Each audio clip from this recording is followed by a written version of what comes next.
किन्होंने? पंडित नेहरू को। पंडित नेहरू ने मतलब अपनी लाइफ दे दी,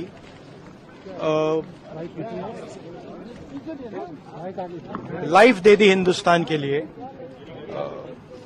सालों जेल में रहे।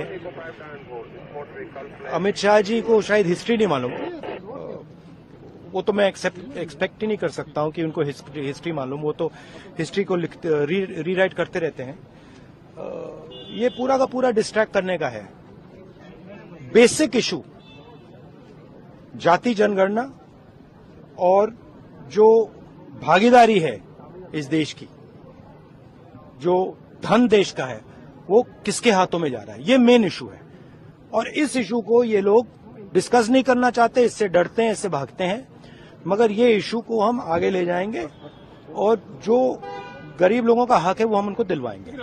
ठीक है, ये सब ये नहीं बिल्कुल नहीं बिल्कुल नहीं निकाला। छत्तीसगढ़ के अंदर ट्राइबल दिया वहाँ ओबीसी, आपको लगता है आप लोग मैंने सुनिए देखिए, हमारा भी ओबीसी था, इन्होंने ओबीसी दिया, ठीक है, वो इशू नहीं है।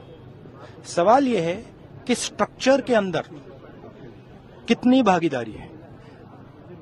प्रधानमंत्री ओबीसी हैं, मगर सरकार को 90 अफसर चलाते हैं। 90 अफसर में से 3 ओबीसी हैं और जो ओबीसी हैं उनका कोने में ऑफिस है।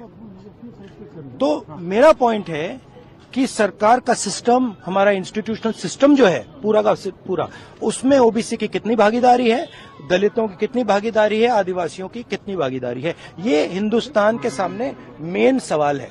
और ये मुझे बोलने दीजिए आपसे सवाल पूछा तो बोलने दीजिए। हाँ, ये मेन इशू है।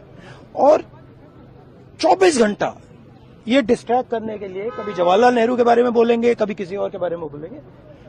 बात भागीदारी की है। Thank you. उसमें उन्होंने समीक्षा ने यह भी कहा कि भारत जो